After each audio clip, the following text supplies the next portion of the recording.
Chapter number 11 biotechnology તેના સિદ્ધાંતો અને પ્રક્રિયાઓની શરૂઆત કરીએ છીએ, જેમાં પ્રસ્તાવનાની આજે આપણે વાત કરીએ છીએ કે બાયોટેકનોલોજી એટલે શું અને બાયોટેકનોલોજીમાં કઈ પ્રક્રિયાઓનો સમાવેશ થાય છે. તો બાયોટેકનોલોજીનું સામાન્ય અર્થમાં શું કહેવાય છે અથવા સામાન્ય અર્થમાં એની ઉપયોગિતા શું છે એના વિશે આપણે ચર્ચા કરીએ. તો અહીંયા તમને પ્રસ્તાવનામાં પોઈન્ટ આપ્યા છે કે બાયોટેકનોલોજી છે એને જૈવ તકનીકી તરીકે પણ ઓળખવામાં આવે છે. જૈવ તકનીકી એટલે કે બાયોટેકનોલોજી. તો જૈવ તકનીકી અથવા તો બાયોટેકનોલોજી એ સજીવો અથવા સજીવોમાંથી પ્રાપ્ત થતી કોઈ નિપજો, સજીવોના કોષો, પેશી અથવા તો સજીવોમાંથી પ્રાપ્ત થતી કોઈ નિપજોનો ઉપયોગ બાયોટેકનોલોજીમાં કરવામાં આવે છે. તો બાયોટેકનોલોજી એટલે કે જૈવ તકનીકી જે સજીવો અથવા સજીવોમાંથી પ્રાપ્ત થતા કોઈ ઉત્સેચકો અથવા તો નિપજોનો ઉપયોગ કરી અને મનુષ્ય માટે ઉપયોગી નિપજો અને ઉપયોગી પ્રક્રિયાઓનું ઉત્પાદન કરવાની તકનીકી સાથે સંકળાયેલી છે. તો બાયોટેકનોલોજીની વ્યાખ્યા યાદ રાખજો. બાયોટેકનોલોજી એટલે કે જૈવ તકનીકી એ પોતે સજીવો અને સજીવોમાંથી પ્રાપ્ત થતી નિપજો, સજીવો અથવા એમાંથી પ્રાપ્ત થતી નિપજો અથવા સજીવોમાંથી પ્રાપ્ત થતા ઉત્સેચકો એનો ઉપયોગ કરી અને મનુષ્ય માટે ઉપયોગી નિપજો અને પ્રક્રિયાઓનું ઉત્પાદન કરવાની તકનીકી સાથે અથવા તો ટેકનોલોજી સાથે સંકળાયેલી છે. દાખલા તરીકે દહીં, બ્રેડ અને વાઇન એટલે કે દારૂ એની બનાવટ કે જે સૂક્ષ્મજીવો દ્વારા સંપન્ન પ્રક્રિયાઓથી બને છે તેનો પણ બાયોટેકનોલોજીમાં સમાવેશ થાય છે. બરાબર, આપણે વાત કરીએ છીએ દહીં, વર્ષોથી દહીં બને છે, બ્રેડની બનાવટ થાય છે, બ્રેડની બનાવટમાં આથવણની પ્રક્રિયા થાય છે, દારૂની એટલે કે વાઇનની બનાવટમાં આથવણની પ્રક્રિયા થાય છે. તો આથવણની ક્રિયામાં સૂક્ષ્મજીવો અગત્યનો ભાગ ભજવે છે. તો આ સૂક્ષ્મજીવોનો ઉપયોગ કરી અને સૂક્ષ્મજીવોનો બાયોટેકનોલોજીમાં ઉપયોગ કરવામાં આવે છે. બરાબર, દૂધમાંથી દહીં બનાવવા માટે બેક્ટેરિયા ઉપયોગી છે. એ જ રીતે બ્રેડ બનાવવા માટે, વાઇન બનાવવા માટે પણ સૂક્ષ્મજીવોનો ઉપયોગ થાય છે, જેના વિશે આગળના આપણે ચેપ્ટરમાં 10મા નંબરના ચેપ્ટરમાં આપણે જોઈ ગયા છીએ. બરાબર, કે દહીં, બ્રેડ અને વાઇનની બનાવટમાં સૂક્ષ્મજીવોનો ઉપયોગ કઈ રીતે થાય છે. બરાબર, તો આ પોઈન્ટ પણ તમારે યાદ રાખવાનો છે. દહીં, બ્રેડ અને વાઇનની બનાવટ કે જે સૂક્ષ્મજીવો દ્વારા સંપન્ન પ્રક્રિયાઓથી બને છે, સૂક્ષ્મજીવો દ્વારા સંપન્ન પ્રક્રિયાઓથી બને છે એટલે કે સૂક્ષ્મજીવો દ્વારા બને છે, તેનો બાયોટેકનોલોજીના સ્વરૂપ તરીકે વિચારવામાં આવ્યો છે અથવા તો એનો બાયોટેકનોલોજીમાં જ સમાવેશ કરવામાં આવે છે. કારણ કે આ બધી જ વસ્તુઓ બનાવવા માટે સૂક્ષ્મજીવોનો ઉપયોગ કરવામાં આવે છે. એટલા માટે અથવા તો સૂક્ષ્મજીવો એમાં ભાગ ભજવે છે અથવા સૂક્ષ્મજીવોનો ઉપયોગ કરીને આ બધી વસ્તુ બનાવવામાં આવે છે. એટલા માટે એનો બાયોટેકનોલોજીમાં સમાવેશ કરવામાં આવ્યો છે. ત્યાર પછી વાત કરીએ તો વર્તમાન સમયમાં બાયોટેકનોલોજી કોને કહેવાય. તો વર્તમાન સમયમાં સીમિત અર્થમાં બાયોટેકનોલોજીને જોવામાં આવે તો એ પ્રક્રિયાઓ બાયોટેકનોલોજીમાં એવી પ્રક્રિયા આવે છે કે જેમાં ઉપયુક્ત પદાર્થોના વધારે માત્રામાં ઉત્પાદન માટે જનીન પરિવર્તિત સજીવો એટલે કે GMO જીનેટિકલી મોડિફાઈડ ઓર્ગેનિઝમનો ઉપયોગ કરવામાં આવે. હવે અત્યારે બાયોટેકનોલોજીની વર્તમાન સમયમાં આપણે વ્યાખ્યા કરીએ અથવા તો એનો અર્થ કાઢવામાં આવે તો બાયોટેકનોલોજીનો વર્તમાન સમયમાં સીમિત અર્થમાં એનો મતલબ થશે કે જે સજીવો છે એ સજીવોમાંથી પ્રાપ્ત થતી જે નિપજો છે એ નિપજોનું વધુ પ્રમાણમાં ઉત્પાદન કરવા માટે બાયોટેકનોલોજીનો ઉપયોગ થાય છે. અને એ વધુ પ્રમાણમાં ઉત્પાદન કરવા માટે જનીન પરિવર્તિત સજીવો, મોસ્ટ જનીન પરિવર્તિત સજીવો કોને કહેવાય. જનીન પરિવર્તિત સજીવો એટલે કે જીનેટિકલી મોડિફાઈડ ઓર્ગેનિઝમ, GMO. પૂર્ણ નામ તમને પૂછી શકાય MCQમાં, નીટમાં કે ગુજકેટમાં કે બોર્ડમાં. બરાબર, કે GMO નું પૂર્ણ નામ શું છે. તો GMO નું પૂર્ણ નામ થશે જીનેટિકલી મોડિફાઈડ ઓર્ગેનિઝમ. તો બાયોટેકનોલોજીમાં આ બધી મનુષ્ય માટે જે જરૂરી નિપજો છે, જે સજીવો કે સજીવોમાંથી પ્રાપ્ત થતી નિપજોમાંથી બનાવવામાં આવે છે, એના માટે જનીન પરિવર્તિત સજીવો જીનેટિકલી મોડિફાઈડ ઓર્ગેનિઝમનો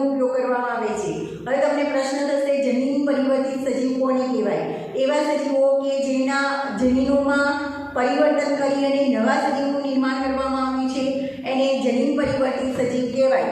જેમ કે બીટી કપાસ, બીટી કોટન અને બીટી રીંગણ એ જનીન પરિવર્તિત જાત છે, બરાબર, કે જેમાં એના જનીનને રૂપાંતરિત કરી એમાં નવા જનીન દાખલ કરી અને સામાન્ય નોર્મલ જે વનસ્પતિ છે બીટી કપાસ કે બીટી રીંગણ, તો કીટકો દ્વારા એના પાકને નુકસાન થાય છે, તો એ કીટકોનો નાશ કરવા માટે જનીન પરિવર્તિત જાતિ વિકસાવી છે જેને GMO જેનેટિકલી મોડિફાઈડ ઓર્ગેનિઝમ કહેવામાં આવે છે. તો બાયોટેકનોલોજીનો વર્તમાન સમયમાં આપણે એનો સીમિત અર્થમાં મતલબ કાઢીએ તો એનો મતલબ એ થાય કે સજીવો અને એમાંથી પ્રાપ્ત થતા ઉત્સેચકો કે નિપજો એનું વધુ માત્રામાં ઉત્પાદન કરવા માટે બાયોટેકનોલોજીમાં જનીન પરિવર્તિત સજીવો એટલે કે જીનેટિકલી મોડિફાઈડ ઓર્ગેનિઝમનો ઉપયોગ કરવામાં આવે છે, જેને ટૂંકમાં GMO તરીકે ઓળખવામાં આવે છે. નેક્સ્ટ આપણે વાત કરીએ તો આગળ જતા આ અનેક પ્રક્રિયાઓ અને તકનીકો એટલે કે ટેકનોલોજીનો સમાવેશ બાયોટેકનોલોજીમાં કરવામાં આવ્યો છે. જેમ કે તમને ઉદાહરણ આપ્યું છે કે ઇન વિટ્રો ફરન દ્વારા ટેસ્ટ ટ્યુબ બેબીનું નિર્માણ એ બાયોટેકનોલોજીનો જ એક ભાગ કહી શકાય. તમને ખ્યાલ છે કે ટેસ્ટ ટ્યુબ બેબી એટલે શું? દાખલા તરીકે જે માતા પિતા પોતે બાળક ઉત્પન્ન કરી શકતા નથી, તો એવા સંજોગોમાં માતા અને પિતાના અંડકોષ કે શુક્રકોષ, અંડકોષ અને શુક્રકોષનું લેબોરેટરીમાં એટલે કે પ્રયોગશાળામાં એનું ફર્ટિલાઇઝેશન કરવામાં આવે છે અને ટેસ્ટ ટ્યુબ બેબીનું નિર્માણ કરવામાં આવે છે. તો ઇન વિટ્રો ફર્ટિલાઇઝેશન દ્વારા જે ટેસ્ટ ટ્યુબ બેબીનું નિર્માણ કરવામાં આવે છે એ પણ બાયોટેકનોલોજીનો જ એક ભાગ ગણી શકાય, બરાબર. તો આગળ જતાં તમને અહીંયા આપેલું છે કે આગળ જતાં અનેક પ્રક્રિયાઓ અને તકનીકીનો સમાવેશ થાય છે. તો ઇન વિટ્રો ફર્ટિલાઇઝેશન દ્વારા અથવા ઇન વિટ્રો ફલન દ્વારા જે ટેસ્ટ ટ્યુબ બેબીનું નિર્માણ થાય છે એનો સમાવેશ પણ બાયોટેકનોલોજીમાં થાય છે અથવા તો બાયોટેકનોલોજીમાં કરવામાં આવે છે. અથવા એમ કહી શકાય કે જે ટેસ્ટ ટ્યુબ બેબીનું નિર્માણ ઇન વિટ્રો ફલન દ્વારા જે ટેસ્ટ ટ્યુબ બેબીનું નિર્માણ કરવામાં આવે છે એ બાયોટેકનોલોજી દ્વારા કરવામાં આવે છે. ત્યાર પછી આપણે વાત કરીએ તો કોઈ પ્રકારના જનીનનું સંશ્લેષણ કરવું હોય તથા તેનો ઉપયોગ બીજા સજીવમાં કરવો હોય તો એનો પણ બાયોટેકનોલોજીમાં સમાવેશ કરવામાં આવે છે. DNA, રસી અથવા તો ક્ષતિગ્રસ્ત જનીનની સુધારણા કરવી હોય, દાખલા તરીકે કોઈ સજીવમાં જનીનમાં ખામી સર્જાઈ હોય તો એ ક્ષતિગ્રસ્ત જનીનની સુધારણા કરવી હોય તો પણ એનો સમાવેશ બાયોટેકનોલોજીમાં કરવામાં આવે છે. આ બાયોટેકનોલોજીનો જ એક ભાગ છે. ટૂંકમાં એમ કહી શકાય કે અહીંયા તમને એક્ઝામ્પલ આપેલા છે કે બાયોટેકનોલોજીમાં કઈ કઈ પ્રક્રિયાઓ કરવામાં આવે છે. કે દાખલા તરીકે પહેલું ઇન વિટ્રો ફર્ટિલાઇઝેશન દ્વારા, અહીંયા તમને આગળ તો ઉદાહરણ દીધા છે કે દહીં, બ્રેડ કે વાઈનની બનાવટ એ દ્વારા દહીં, બ્રેડ, વાઈનની બનાવટ કે જેમાં સૂક્ષ્મજીવોનો ઉપયોગ કરવામાં આવે છે તો એ સૂક્ષ્મજીવોનું ઉત્પાદન બાયોટેકનોલોજીની મદદથી જ કરવામાં આવે છે. વધુ પ્રમાણમાં સૂક્ષ્મજીવો જોઈએ તો એ સૂક્ષ્મજીવોનું ઉત્પાદન બાયોટેકનોલોજી દ્વારા કરવામાં આવે છે. બીજું અહીંયા તમને કીધું જનીન પરિવર્તિત સજીવોનું નિર્માણ બાયોટેકનોલોજી દ્વારા કરવામાં આવે છે. ત્યાર પછી અહીંયા બીજી ઉપયોગિતા કહીએ તો ઇન વિટ્રો ફલન દ્વારા ટેસ્ટ ટ્યુબ બેબીનું નિર્માણ એનો સમાવેશ પણ બાયોટેકનોલોજીમાં કરવામાં આવે છે. કોઈ જનીનનું સંશ્લેષણ કરવું હોય વધારે પ્રમાણમાં તો એના માટે પણ બાયોટેકનોલોજી ઉપયોગમાં આવે છે. ત્યાર પછી એ જનીન સંશ્લેષણ કર્યા પછી એનો ઉપયોગ કરવો હોય તો એ પણ બાયોટેકનોલોજીમાં એનો સમાવેશ થાય છે. DNA, રસી, ક્ષતિગ્રસ્ત જનીનની સુધારણા એટલે કે કોઈ જનીનમાં ખામી હોય અને એ જનીનની ક્ષતિ સુધારવી હોય તો ક્ષતિગ્રસ્ત જનીનની સુધારણાનો પણ સમાવેશ બાયોટેકનોલોજીમાં જ થાય છે. ટૂંકમાં બધી જ જે પ્રક્રિયાઓ છે બધા જ બાયોટેકનોલોજીનો એક ભાગ છે. આગળ વાત કરીએ તો આધુનિક બાયોટેકનોલોજી ઘણીવાર બીજા તમને આપેલા છે ઉદાહરણ. આધુનિક બાયોટેકનોલોજી ઘણીવાર ઇન્સ્યુલિન, તમને ખબર છે કે ડાયાબિટીસ રોગ માટે ઇન્સ્યુલિન અગત્યનું છે. ડાયાબિટીસ રોગ કેમ થાય છે? ઇન્સ્યુલિનના અભાવમાં ડાયાબિટીસ રોગ થાય છે. તો જે વ્યક્તિને ડાયાબિટીસ રોગ થયો છે તો એને ઇન્સ્યુલિનના ઇન્જેક્શન કે ઇન્સ્યુલિનની દવાઓ આપવામાં આવે છે. તો તમને ખ્યાલ છે કે ઇન્સ્યુલિનનું ઉત્પાદન ક્યાં થાય છે? તો ઇન્સ્યુલિનનું ઉત્પાદન માનવના સ્વાદુપિંડ દ્વારા અથવા સજીવોના સ્વાદુપિંડ, પ્રાણીઓના સ્વાદુપિંડ દ્વારા ઇન્સ્યુલિનનું ઉત્પાદન થાય છે. પણ એવું શક્ય નથી કે માનવમાં ઇન્સ્યુલિન કાઢી અને પછી બધાને ઇન્સ્યુલિન આપવામાં આવે. તો ઇન્સ્યુલિનનું ઉત્પાદન બાયોટેકનોલોજી દ્વારા કરવામાં આવે છે, બરાબર. તો આવું ઇન્સ્યુલિન ઉત્પાદન કેવી રીતે થાય છે એ પણ આગળ આપણે સમજીશું ડિટેલમાં કે ઇન્સ્યુલિનનું ઉત્પાદન માનવમાં ઇન્સ્યુલિન ઉત્પાદન કરતું જનીન છે એને સૂક્ષ્મ જીવાણુ ઇકોલાઈ બેક્ટેરિયામાં દાખલ કરી અને પછી ઇન્સ્યુલિન વધુ પ્રમાણમાં એનું ઉત્પાદન કરવામાં આવે છે અને પછી એમાંથી ઇન્સ્યુલિનના ઇન્જેક્શનો અને ઇન્સ્યુલિનની દવાઓ બનાવવામાં આવે છે. એનો પણ બાયોટેકનોલોજીમાં સમાવેશ થાય છે. તો આધુનિક બાયોટેકનોલોજી ઘણીવાર ઇન્સ્યુલિન કે જે ડાયાબિટીસની સારવાર માટે વપરાય છે, ત્યાર પછી કેટલાક પ્રતિજૈવિક દ્રવ્યોના ઉત્પાદન માટે ઇકોલાઈ બેક્ટેરિયા કે ઈસ્ટ જેવા જનીન ફેરફારી સજીવોના ઉપયોગ સાથે સંકળાયેલી છે, બરાબર. હવે અહીંયા તમને એવું કહે છે કે ઇન્સ્યુલિનના ઉત્પાદન માટે અથવા તો કોઈ જનીન ઇન્સ્યુલિનના ઉત્પાદન માટે અથવા તો કોઈ પ્રતિજૈવિક દ્રવ્યોના નિર્માણ માટે, જેમ કે પેનિસિલિન દવા બનાવી છે, એન્ટીબાયોટિક્સ બનાવી છે, તો આના માટે ઇન્સ્યુલિનના ઉત્પાદન માટે ઇકોલાઈ બેક્ટેરિયાનો ઉપયોગ કરવામાં આવે છે અને એન્ટીબાયોટિક દ્રવ્ય એટલે કે પ્રતિજૈવિક દ્રવ્યો જેવા કે પેનિસિલિનના ઉત્પાદન માટે ઈસ્ટ જેવી ફૂગનો ઉપયોગ કરવામાં આવે છે. તો આ જે ઇકોલાઈ બેક્ટેરિયા છે કે ઈસ્ટ જેવી ફૂગ છે એમાં જનીન ફેરફારિત સૂક્ષ્મજીવોના ઉપયોગ સાથે પણ આ સંકળાયેલી છે. તો યાદ રાખજો, આધુનિક બાયોટેકનોલોજી ઘણીવાર ઇન્સ્યુલિન કે પ્રતિજૈવિક દ્રવ્યો ના ઉત્પાદન માટે ઇકોલાઈ બેક્ટેરિયા કે ઈસ્ટ જેવા જનીન ફેરફારિત ઇકોલાઈ બેક્ટેરિયામાં જનીન ઇન્સ્યુલિન ઉત્પન્ન કરતું જનીન દાખલ કરવામાં આવે છે, તો એને જનીન પરિવર્તિત સજીવ કહી શકાય. તો ઇકોલાઈ કે ઈસ્ટ જેવા જનીન ફેરફારિત સૂક્ષ્મજીવોના ઉપયોગ સાથે પણ સંકળાયેલું છે. ટૂંકમાં એમ કહી શકાય કે ઇન્સ્યુલિનનું ઉત્પાદન ઇકોલાઈ બેક્ટેરિયામાં ઇન્સ્યુલિન ઉત્પાદન કરતા જનીન દાખલ કરી બાયોટેકનોલોજી દ્વારા ઇન્સ્યુલિન ઉત્પાદન કરતું જનીન ઇકોલાઈ બેક્ટેરિયામાં દાખલ કરી ઇકોલાઈ જાતને જનીન પરિવર્તિત કરવામાં આવે છે અને એના દ્વારા વધારે ઇન્સ્યુલિનનું નિર્માણ કરવામાં આવે છે. એ જ રીતે કેટલાક પ્રતિજૈવિક દ્રવ્યોના નિર્માણ માટે ઈસ્ટને જનીન પરિવર્તિત કરી અને એમાંથી પ્રતિજૈવિક દ્રવ્યોનું નિર્માણ કરવામાં આવે છે. એટલે આ ઈસ્ટ કે ઇકોલાઈ બેક્ટેરિયાનું બાયોટેકનોલોજીમાં ઉપયોગ કરવામાં આવે છે કેટલાક ઉત્પાદન માટે, જેમ કે ઇન્સ્યુલિન અને પ્રતિજૈવિક દ્રવ્યો એટલે કે એન્ટીબાયોટિક્સના ઉત્પાદન માટે ઈસ્ટ અને ઇકોલાઈ બેક્ટેરિયા જેવા સૂક્ષ્મજીવોનો જનીન પરિવર્તિત સજીવો તરીકે ઉપયોગ કરવામાં આવે છે. ત્યાર પછી આપણે વાત કરીએ તો પારજનીન પ્રાણીઓ કે પારજનીન વનસ્પતિઓ, આવા જે સજીવો કે જેમાં આપણે જનીનનો ફેરફાર કર્યો છે, જનીન પરિવર્તિત કર્યા છે, એવા સજીવોને પારજનીન સજીવો કહેવાય. જો પ્રાણીમાં આપણે જનીનોમાં ફેરફાર કર્યો હોય તો એને પારજનીન પ્રાણીઓ કહેવાય અને વનસ્પતિમાં ફેરફાર કર્યો હોય તો એને પારજનીન વનસ્પતિ કહેવાય. જેમ કે બીટી કપાસ અને બીટી રીંગણ, બરાબર, જેમાં બેસિલસ તુરેન્સિસ બેક્ટેરિયામાંથી ઉત્પન્ન થતું ક્રાય પ્રોટીન ઉત્પન્ન કરતું જનીન નાખી અને જનીન પરિવર્તિત જાત બનાવવામાં આવી છે. તો બીટી કપાસ અને બીટી રીંગણ એ જનીન પરિવર્તિત જાત છે. દાખલા તરીકે રીંગણમાં કીટકો દ્વારા રીંગણના પાકને નુકસાન થાય છે. એ જ રીતે કપાસમાં પણ કીટકો દ્વારા કપાસના પાકને નુકસાન થાય છે. તો સામાન્ય રીંગણ અને સામાન્ય કપાસની જાતો છે કે જેમાં કીટકો કે ઈયળો દ્વારા રોગ થાય છે, તો એવી સામાન્ય જાતમાં આ કીટકોનો નાશ કરતું એક જનીન છે. તમને ખ્યાલ છે, આગળના ચેપ્ટરમાં આપણે સમજેલા છે બેસિલસ તુરેન્જેન્સિસ નામના બેક્ટેરિયા છે. એ બેક્ટેરિયામાં ક્રાઈ પ્રોટીન ઉત્પન્ન કરતું અથવા ક્રિસ્ટલ પ્રોટીન ઉત્પન્ન કરતું જનીન છે. એ જનીન એ ક્રાઈ પ્રોટીન છે આ કીટકોનો નાશ કરે છે.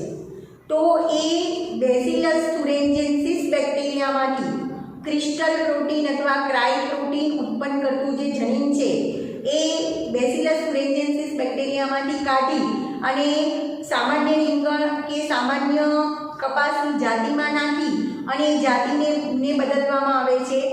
તો નવી જાતિનું નિર્માણ કરવામાં આવે છે જેને જનીન પરિવર્તિત જાત કહેવાય છે, પારજનીન વનસ્પતિ કહેવાય છે. અને બેસિલસ તુરેન્જેન્સિસ બેક્ટેરિયામાંથી જનીન એમાં દાખલ કરવામાં આવે છે.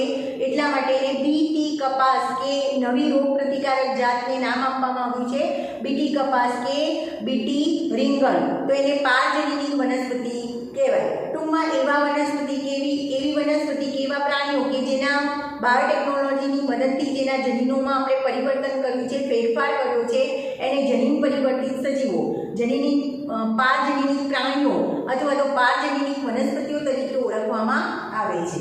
ત્યાર પછીનો નેક્સ્ટ ટોપિક તમારે યાદ રાખવાનો છે કે કેટલાક રોગોની સારવાર માટે પણ બાયોટેકનોલોજીનો ઉપયોગ કરવામાં આવે છે. જેમ કે બાયોટેકનોલોજીનો ઉપયોગ ડાયાબિટીસ જેવા રોગોની સારવાર માટે, તેમજ હિપેટાઇટિસ સી જેવા રોગોની સારવાર માટે, ડાયાબિટીસની સારવાર માટે, હિપેટાઇટિસ સી જેવા રોગની સારવાર માટે, કેન્સરની સારવાર માટે, સંધિવા તેમજ હિમોફિલિયા જેવા તેમજ અસ્થિભંગ જેવા રોગોના સારવાર માટે ઔષધ ચિકિત્સા તરીકે બાયોટેકનોલોજીનો ઉપયોગ કરવામાં આવે છે. ત્યાર પછી બીજી ઉપયોગિતા આપે છે બાયોટેકનોલોજીનો ઉપયોગ કેટલાક રોગોની સારવાર માટે કરવામાં આવે છે. તો આ એમસીક્યુ તરીકે યાદ રાખજો, નીટમાં પૂછી શકાય કે બાયોટેકનોલોજીનો ઉપયોગ કયા રોગોની સારવાર માટે કરવામાં આવે છે.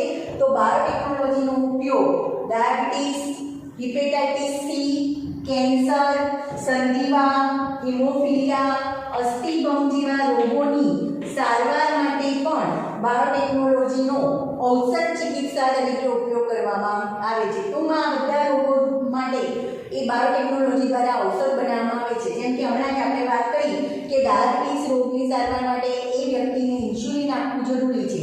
તો ઇન્સ્યુલિનનું ઉત્પાદન બાયોટેકનોલોજી દ્વારા ઇકોલાઈ બેક્ટેરિયા દ્વારા કરવામાં આવે છે. બરાબર, તો યાદ રાખજો બાયોટેકનોલોજીનો ઉપયોગ કયા રોગોની સારવાર માટે કરવામાં આવે છે. તો બાયોટેકનોલોજીનો ઉપયોગ ડાયાબિટીસ, હિપેટાઇટિસ સી, કેન્સર, સંધિવા, હિમોફિલિયા અને અસ્થિભંગ જેવા રોગોની સારવાર માટે બાયોટેકનોલોજીનો ઉપયોગ કરવામાં આવે છે. ત્યાર પછી નેક્સ્ટ પોઈન્ટ તમારે યાદ રાખવાનો છે, આ પણ અગત્યનો ટોપિક છે જે તમને નીટમાં પૂછી શકાય. યુરોપિયન બાયોટેકનોલોજી સંગઠન, જેનું ઇંગ્લિશ નામ છે European federation of biotechnology, EFB. તો અહીંયા તમને એક ક્વેશ્ચન શોર્ટ નોટમાં શોર્ટ ક્વેશ્ચનમાં પૂછી શકાય નીટમાં. બરાબર, EFB નું પૂર્ણ નામ જણાવો. તો EFB નું પૂર્ણ નામ થશે યુરોપિયન ફેડરેશન ઓફ બાયોટેકનોલોજી. ફરીથી યાદ રાખજો, EFB નું પૂર્ણ નામ European federation of biotechnology, European federation of biotechnology. તો આ EFB એટલે કે યુરોપિયન બાયોટેકનોલોજી સંગઠન, યુરોપિયન ફેડરેશન ઓફ બાયોટેકનોલોજી, એના દ્વારા પરંપરાગત અભિગમ એટલે પહેલાથી જે અભિગમ ચાલતો આવ્યો છે, આપણે એમ કહીએ છીએ દૂધમાંથી દહીં બને છે. તો દૂધમાંથી દહીં બનાવવા માટે જવાબદાર કોણ છે? બેક્ટેરિયા. પછી કોઈ ઢોકળા કે ઇડલીનું ખીરું બનાવવા માટે કોણ જવાબદાર છે? આથમણની પ્રક્રિયા, એના માટે બેક્ટેરિયા જવાબદાર છે. બરાબર, તો આ પરંપરાગત અભિગમ અને આધુનિક બાયોટેકનોલોજીનો સમાવેશ કરી અને અહીંયા બાયોટેકનોલોજીની વ્યાખ્યા તમને આપવામાં આવી છે. તો યુરોપિયન બાયોટેકનોલોજી સંગઠન EFB, European federation of biotechnology દ્વારા આપવામાં આવેલી વ્યાખ્યા આ પ્રમાણે છે, જે તમારે યાદ રાખવાની છે કે EFB દ્વારા આપવામાં આવેલી વ્યાખ્યા નિપજો અને સેવાઓ માટે પ્રાકૃતિક જીવવિજ્ઞાન અને સજીવો, કોષો અને તેમના ભાગો અથવા તેમના નિપજો તથા આણ્વીય અનુરૂપતાનું સંચાલન. તો EFB દ્વારા બાયોટેકનોલોજીની આ વ્યાખ્યા આપવામાં આવી છે. ટૂંકમાં એવું કહી શકાય કે આ પરંપરાગત અભિગમ અને આધુનિક બાયોટેકનોલોજીનો ઉપયોગ કરી અને મનુષ્ય માટે ઉપયોગી નિપજો કે પ્રક્રિયાઓનું ઉત્પાદન બાયોટેકનોલોજી દ્વારા કરવામાં આવે છે. જેમાં સૂક્ષ્મજીવો કે સજીવોનો ઉપયોગ અથવા સજીવોના કોઈ ભાગ અથવા સજીવોના કોઈ ઉત્સેચકોનો ઉપયોગ મનુષ્ય કે મનુષ્યની નિપજો માટે કરવામાં આવે છે, મનુષ્યની કોઈ ઉપયોગી પ્રક્રિયા માટે કરવામાં આવે છે. તો ફરીથી યાદ રાખજો, EFB દ્વારા આપવામાં આવેલી વ્યાખ્યા નિપજો અને સેવાઓ માટે પ્રાકૃતિક જીવવિજ્ઞાન, સજીવો, કોષો અને તેમના ભાગો તથા આણ્વીય અનુરૂપતાનું સંચાલન તેને બાયોટેકનોલોજી તરીકે ઓળખવામાં આવે છે. તો ફરી યાદ રાખજો, આ પ્રસ્તાવનામાં તમારે યાદ રાખવાનું છે બાયોટેકનોલોજી એટલે કે જૈવ તકનીકી, એની વ્યાખ્યા શું થશે? બાયોટેકનોલોજી એટલે અથવા તો જૈવ તકનીકી એટલે કે સજીવો અથવા તેમાંથી પ્રાપ્ત થતી નિપજો એટલે કે સજીવો અથવા તેમાંથી પ્રાપ્ત થતા ઉત્સેચકો અથવા તો નિપજો એનો મનુષ્ય માટે ઉપયોગી નિપજો કે પ્રક્રિયાઓ બનાવવા માટે એનું ઉત્પાદન મનુષ્ય માટે ઉપયોગી નિપજો કે પ્રક્રિયાઓનું ઉત્પાદન કરવાની તકનીકી સાથે સંકળાયેલી છે. દાખલા તરીકે દહીં, બ્રેડ, વાઇન કે જે મનુષ્ય માટે ઉપયોગી છે, તો દહીં, બ્રેડ, વાઇનની બનાવટ કે જે સૂક્ષ્મજીવો દ્વારા સંપન્ન થતી પ્રક્રિયાઓની બને છે તેનો પણ બાયોટેકનોલોજીમાં સમાવેશ કરવામાં આવે છે. બીજું તમારે પોઈન્ટ યાદ રાખવાનું છે, વર્તમાન સમયમાં સીમિત અર્થમાં બાયોટેકનોલોજીને જોવામાં આવે તો એવી પ્રક્રિયાઓમાં આવે છે કે એવી પ્રક્રિયાઓનો એમાં સમાવેશ થાય છે કે ઉપયુક્ત પદાર્થોના વધારે માત્રામાં ઉત્પાદન માટે જનીન પરિવર્તિત સજીવોનો ઉપયોગ કરવામાં આવે છે. એટલે દાખલા તરીકે કોઈ પદાર્થોનું જેમ કે ઇન્સ્યુલિન છે, દહીં બ્રેડની બનાવટ માટે, વાઇનની બનાવટ માટે વધુ પ્રમાણમાં આ બધા જ પદાર્થોના ઉત્પાદન માટે બાયોટેકનોલોજીનો ઉપયોગ કરવામાં આવે છે. એમાં જનીન પરિવર્તિત સજીવોનો પણ ઉપયોગ કરવામાં આવે છે. જનીન પરિવર્તિત સજીવોને GMO તરીકે ઓળખવામાં આવે છે. GMOનું પૂર્ણ નામ પૂછી શકાય, જીનેટિકલી મોડિફાઈડ ઓર્ગેનિઝમ, બરાબર. એને જનીન પરિવર્તિત સજીવો કહેવાય અથવા પારજનીની પ્રાણીઓ કે પારજનીની વનસ્પતિઓ કહેવામાં આવે કે જે સજીવોના જનીનને પરિવર્તિત કરી અને નવી જાતિ બનાવવામાં આવી છે એને જનીન પરિવર્તિત જાતિ જીનેટિકલી મોડિફાઈડ ઓર્ગેનિઝમ તરીકે ઓળખવામાં આવે છે. આગળ જતાં અનેક પ્રક્રિયાઓ અને તકનીકીનો સમાવેશ બાયોટેકનોલોજીમાં કરવામાં આવે છે. જેમ કે ઇન વિટ્રો ફલન દ્વારા ટેસ્ટ ટ્યુબ બેબીનું નિર્માણ એ બાયોટેકનોલોજી દ્વારા કરવામાં આવે છે. ત્યાર પછી કોઈ પ્રકારના જનીનનું સંશ્લેષણ અને એનો ઉપયોગ એ બાયોટેકનોલોજી દ્વારા કરવામાં આવે છે. DNA તથા રસી બનાવવાનો ઉપયોગ બાયોટેકનોલોજી દ્વારા કરવામાં આવે છે. ક્ષતિગ્રસ્ત જનીનની સુધારણા માટે ક્ષતિગ્રસ્ત જનીન હોય તો એ જનીનની સુધારણા માટે પણ બાયોટેકનોલોજીનો ઉપયોગ કરવામાં આવે છે. બીજું, આધુનિક બાયોટેકનોલોજી ઘણીવાર ઇન્સ્યુલિન કે પ્રતિજૈવિક દ્રવ્યો એટલે કે એન્ટીબાયોટિક્સના ઉત્પાદન માટે પણ ઇકોલાઈ કે ઈસ્ટ જેવા જનીન ફેરફારી સૂક્ષ્મજીવોના ઉપયોગ સાથે સંકળાયેલી છે. એટલે કે આધુનિક બાયોટેકનોલોજી ઇન્સ્યુલિનના ઉત્પાદન માટે અને પ્રતિજૈવિક દ્રવ્યો એટલે કે એન્ટીબાયોટિક્સના નિર્માણ માટે ઇકોલાઈ બેક્ટેરિયા અને ઈસ્ટ જેવા જે સૂક્ષ્મજીવો છે એ ઈસ્ટ જેવા જે સૂક્ષ્મજીવો જનીન ફેરફારી સૂક્ષ્મજીવો છે એની સાથે એના ઉપયોગ સાથે સંકળાયેલી છે. ત્યાર પછી જે સજીવોમાં બીજો એક પોઈન્ટ યાદ રાખવાનો છે, જે સજીવોમાં આપણે જનીનને પરિવર્તિત કરીએ છીએ, ફેરફાર કરીએ છીએ અને નવી જાત વિકસાવીએ છીએ એને જનીન પરિવર્તિત સજીવ એટલે કે જીનેટિકલી મોડિફાઈડ ઓર્ગેનિઝમ કહેવાય છે. જો પ્રાણીઓમાં આવો ફેરફાર કરીએ તો એને પારજનીની પ્રાણીઓ કહેવાય અને વનસ્પતિમાં આવો ફેરફાર કરીએ એટલે કે જે પ્રાણીમાં જનીન પરિવર્તિત કરી અને નવી પ્રાણીની જાત વિકસાવી એને પારજનીની પ્રાણી કહેવાય. અને જે વનસ્પતિમાં જનીનનો ફેરફાર કરી અને નવી જનીન જાત વિકસાવી નવી વનસ્પતિની જાત વિકસાવી અને પારજનીની વનસ્પતિ તરીકે ઓળખવામાં આવે છે. બીજો તમારે પોઈન્ટ યાદ રાખવાનો છે કે બાયોટેકનોલોજીનો ઉપયોગ કેટલાક રોગોની સારવાર માટે કરવામાં આવે છે. જેમ કે ડાયાબિટીસ, હમણાં જ આગળ વાત કરી કે ડાયાબિટીસની સારવાર માટે ઇન્સ્યુલિનનું ઉત્પાદન અહીંયા બાયોટેકનોલોજી દ્વારા કરવામાં આવે છે, ઇકોલાઈ બેક્ટેરિયા દ્વારા, બરાબર. ઇન્સ્યુલિનનું ઉત્પાદન ઇકોલાઈ બેક્ટેરિયા દ્વારા બાયોટેકનોલોજી દ્વારા કરવામાં આવે છે. આગળમાં આપણે ડિટેલમાં એનું શીખવાનું છે કે કઈ રીતે ઇન્સ્યુલિનનું ઉત્પાદન કરવામાં આવે છે. માનવમાંથી ઇન્સ્યુલિન ઉત્પાદન કરતું જનીન એ ઇકોલાઈ બેક્ટેરિયામાં દાખલ કરવામાં આવે અને એ ઇકોલાઈ બેક્ટેરિયામાં પછી ઇન્સ્યુલિનનું વધુ પ્રમાણમાં ઉત્પાદન કરવામાં આવે અને ઇકોલાઈનું ઉત્પાદન કરવામાં આવે એટલે ઓટોમેટિક ઇન્સ્યુલિનનું ઉત્પાદન થાય અને એ ઇન્સ્યુલિનની સારવાર, ઇન્સ્યુલિનનો ઉપયોગ ડાયાબિટીસ રોગની સારવાર માટે કરવામાં આવે છે. તો અહીંયા તમને એવો ક્વેશ્ચન પૂછી શકાય કે બાયોટેકનોલોજીનો ઉપયોગ કયા રોગોની સારવાર માટે કરવામાં આવે છે? તો બાયોટેકનોલોજીનો ઉપયોગ ડાયાબિટીસ જેવા રોગ, હેપેટાઇટિસ સી, કેન્સર, સંધિવા, હિમોફિલિયા, અસ્થિભંગ જેવા રોગોની સારવાર માટે બાયોટેકનોલોજીનો ઉપયોગ કરવામાં આવે છે. ત્યાર પછી પ્રસ્તાવનામાં એક લાસ્ટ ટોપિક તમારે યાદ રાખવાનું છે EFB, જેને ગુજરાતીમાં કહેવાશે યુરોપિયન બાયોટેકનોલોજી સંગઠન અને ઇંગ્લિશમાં કહેવાશે European federation of biotechnology. Full form યાદ રાખજો, EFB નું, યુરોપિયન ફેડરેશન ઓફ બાયોટેકનોલોજી. તો આ EFB દ્વારા એક વ્યાખ્યા આપવામાં આવી છે બાયોટેકનોલોજી, જેમાં પરંપરાગત અભિગમ અને આધુનિક બાયોટેકનોલોજીનો સમાવેશ કરવામાં આવ્યો છે વ્યાખ્યામાં. અને એ વ્યાખ્યા EFB દ્વારા આપવામાં આવેલી વ્યાખ્યા આ પ્રમાણે છે: નિપજો અને સેવાઓ માટે પ્રાકૃતિક જીવ વિજ્ઞાન અને સજીવો, કોષો અથવા તેમના ભાગો તથા આણ્વીય અનુરૂપતાનું સંચાલન, જેને બાયોટેકનોલોજી અથવા તો જૈવ તકનીકી તરીકે ઓળખવામાં આવે છે. તો પ્રસ્તાવનામાંથી તમને કેટલાક MCQ પૂછી શકાય નીટ, બોર્ડ કે ગુજકેટમાં.